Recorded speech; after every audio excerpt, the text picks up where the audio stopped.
მოგესალმებით მეგობრებო, ვაგრძელებ სერიას როგორ ჩავაბაროთ საზღვარგარეთ და ამ ვიდეოში ვისაუბრებთ საზღვარგარეთ სწავლის ერთ-ერთ ყველაზე გავრცელებულ საშუალებაზე ერასმუს პროგრამებზე. დასაწყისშივე აღვნიშნავ, რომ დღევანდელი ვიდეო შეეხება მაგისტრატურის საფეხურზე სწავლის გაგრძელების მსურველებს. ანუ იმ ადამიანებს, ვინც საქართველოში უკვე ისწავლა უნივერსიტეტში 4 წელი, დაამთავრა ბაკალავრის საფეხური, აქვს ბაკალავრის დიპლომი და ახლა უნდა სწავლა გააგრძელოს მაგისტრატურაზე საზღვარგარეთ. რას ველოდებით დღევანდელი ვიდეოდან? დღეს ერთად შევალთ ერასმუსის საიტზე და ვნახავთ რანაირად, როგორ, სად, ვისთან გავგზავნოთ აპლიკაციები, რა გვჭირდება იმისთვის, რომ კარგი აპლიკაცია შევქმნათ და როგორ გავზარდოთ ჩვენი შანსები. ამიტომ მოკალათ დით, აიღეთ კალამი, ბლოკნოტი ან ლეპტოპი უმჯობესია და ჩემთან ერთად მიყევით ამ პროცესებს.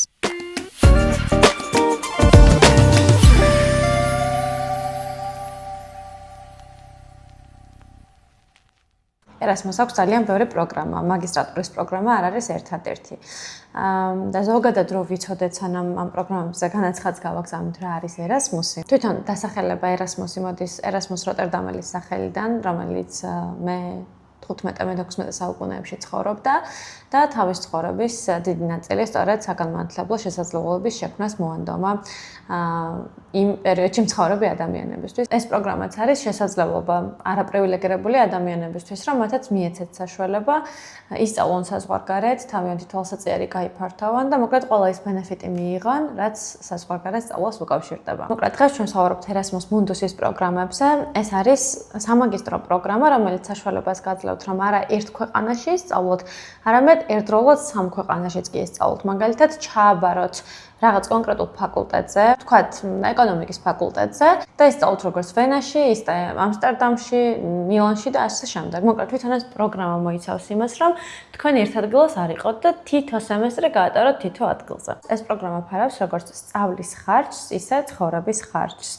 და როგორც კი შედიხარ Erasmus Mundus-ის გვერდზე, ხედავ, რომ students from all over the world are welcome. ანუ მსოფლიოს ყველა ქვეყნის მოქალაქეს შეუძლია, რომ აქ გააგზავნოს აპლიკაცია და ჩემი აზრით, ნამდვილად არ არის ხელგაზრდები ვარიანტი. შევდივართ ეკრანზე ყვითლად მითითებულ ვებგვერდზე და ზედა მარჯვენა კუთხეში ვაჭერთ menus 3 ხაზს. შემდეგ ვირჩევთ opportunities for individuals, students და Erasmus Mundus Joint Masters. გადაგვიყვანს Erasmus Mundus-ის გვერდზე, სადაც ამ პროგრამის შესახებ ყველანაირ ინფორმაციას ვნახავთ. როგორ შევავსოთ აპლიკაცია, რა კრიტერიუმებს უნდა ვაკმაყოფილებდეთ, რომ აპლიკაცია გავგზავნოთ, რა ტიპის დაფინანსებები არსებობს, რამდენ ხანს გრძელდება ეს პროგრამა და ასე შემდეგ. იმისათვის, რომ დავათვალიეროთ Erasmus Mundus-ის ფარგლებში შემოთავაზებული პროგრამები და უნივერსიტეტები, ავსკროლოთ სულ ზემოთ და დავაჭიროთ კურსების კატალოგს. აქ შეგიძლიათ პროგრამა გაფილტროთ კონკრეტული ქვეყნის, უნივერსიტეტების keyword-ების მიხედვით, მაგრამ მე გირჩევთ, რომ ყველაფერი დატოვოთ ხელუხლებელი, ერთადერთი წელიწადში აირჩიეთ 2025. ნახავთ, რომ შემოთავაზებული პროგრამები საკმაოდ მრავალფეროვანია და მეტწილად ყველა სფეროს ფარავს. სათაურების მიხედვით უკვე მიხვდებით, რომელი პროგრამაა თქვენთვის ყველაზე ახლოს, აირჩიეთ ის და დაათვალიერეთ უშუალოდ ამ პროგრამის გვერდზე. აქ ნახავთ, რომელ ქვეყნებს და უნივერსიტეტებს მოიცავს ეს პროგრამა. მაგალითად, ამ შემთხვევაში ეს პროგრამა 5 ქვეყანაში ტარდება ერთდროულად, ანუ თქვენ ერთ სემესტრს გაატარებთ ერთ უნივერსიტეტში, მეორეს მეორე უნივერსიტეტში და ასე შემდეგ. აქვეა ჩამოთვლილი ქვეყნებიც და ვნახულობთ, რომ ეს პროგრამა ტარდება კანადაში, საფრანგეთში, ირლანდიაში, გერმანიაში და პორტუგალიაში. თუ გვაინტერესებს, როგორ შევავსოთ აპლიკაცია ამ პროგრამაზე, მაშინ პირველ რიგში ვნახოთ, ვინ არის ამ პროგრამის განმახორციელებელი. ამ შემთხვევაში საფრანგეთის ეს უნივერსიტეტია პროგრამის განმახორციელებელი. ამოვწეროთ სახელი უნივერსიტეტის, მარტივად ამოვწეროთ პროგრამის დასახელებაც და დავგუგლოთ. ასე უკვე აღმოჩნდებით ამ პროგრამის გვერდზე, სადაც სრულყოფილ ინფორმაციას ვნახავთ განხორციელების პერიოდის, მოთხოვნების და სხვა დეტალების შესახებ. პირველ ეტაპზე, როცა ამ გვერდზე შევდივართ, ჩვენთვის ყველაზე მთავარია ორი რამ. ერთი აპლიკაციის გაგზავნის დედლაინი და მეორე ამ პროგრამის მოთხოვნები. თუ ვნახავთ, რომ დედლაინი ჯერ კიდევ წინაა და მოთხოვნებს ვაკმაყოფილებთ, მაშინ შეგვიძლია თამამად დავიწყოთ აპლიკაციაზე მუშაობა. მოთხოვნებში ვნახავთ ისეთ რაღაცებს, როგორებიცაა რა წინარე განათლება უნდა გქონდეს, რა ტიპის სამსახურებრივ გამოცდილებას გთხოვენ, ენის დამადასტურებელ დოკუმენტებს რას გთხოვენ და რამდენ ქულას ამ დოკუმენტებში, რამდენი სამოტივაციო ესეს დაწერას გთხოვენ და სხვა მნიშვნელოვან დეტალებს. აქვე ნახავთ Apply Now განყოფილებას, რომელზეც დაჭერითაც გადახვალთ აპლიკაციის პორტალზე, დარეგისტრირდებით და დაიწყებთ აპლიკაციის შევსებას. გახსოვდეთ, რომ ამ პროცესში თქვენი საუკეთესო მეგობარია პროგრამის ვებგვერდი, სადაც წესით ყველანაირ ინფორმაციას ნახავთ, მაგრამ თუ მაინც გაქვთ კითხვები, აუცილებლად დაეკონტაქტეთ მითითებულ მეილზე. როცა საქმე საზღვარგარეთ სწავლას ეხება, ერთ-ერთი ყველაზე ხშირად დასმული კითხვა, არ აქვს მნიშვნელობა Erasmus-ის პროგრამა იქნება თუ სხვა, არის ხოლმე მიმიღებენ თუ არა ჩემი GPA-ით, იმიტომ რომ შეიძლება GPA ბაკალავრზე მაღალი არ გქონდეთ და ეხლა ფიქრობდეთ, უცხოური უნივერსიტეტი მიიღებთ თუ არა ამ GPA-ით. ჯერ საერთოდ მაღალი და დაბალი რა არის, ეს ცოტა სუბიექტური ცნებებია და ყველა უნივერსიტეტს აქვს თავისი, ასე ვთქვათ, ქვედა ზღვარი, საიდანაც იწყებს აპლიკანტების მიღებას. ძალიან ხშირად კარგი უნივერსიტეტებისთვის ეს ზღვარი არის 3 და 0 ან 3 და 3.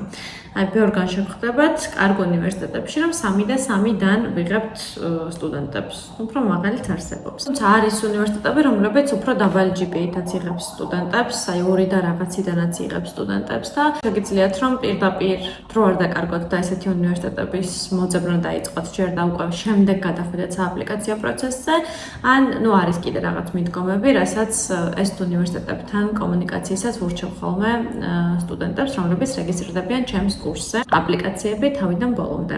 ეს კურსი ეხლა მიმდინარეა, თუმცა ახალი მიღება მალე დაიწყება და შეგიძლიათ რომ თქვენს დარეგისტრირდეთ. რაც შეეხება Erasmus-ი, რას ითხოვს და როგორ ითხოვს GPA-სთან დაკავშირებით, აქაც უშუალოდ თითოეული პროგრამის მოთხოვნა უნდა ვნახოთ. თუმცა გეტყვით, რომ ჩემი პრაქტიკიდან Erasmus-ი არის პროგრამა, რომელიც ყველაზე მეტად კონცენტრირდებოდა ჩემს დროს, მე როცა მივიდიოდი საზღვარგარეთ GPA-ზე და პირდაპირ აპლიკაციაში ამბობდა, რომ 40% ამ ხელ აპლიკაციიდან მოდიოდა GPA-ზე. ამიტომ ხშირად ისეთი უნივერსიტეტების სტუდენტებს, სადაც ქულები შედარებით მარტივად იწერება, უფრო მეტი შანსი ჰქონდათ. თუმცა ეს მაშინ იყო, იმის მერე ბევრი მიდგომა შეიცვალა და ამიტომ შეიძლება რომ ახლა ჩავხედოთ ინდივიდუალურ განაცხადს და ვნახოთ, რომ იქ საერთოდ არაფერია დაკონკრეტებული GPA-ის შესახებ, ან დაკონკრეტებულია, რომ 3 და 0-დან იწყებს აპლიკანტების მიღებას.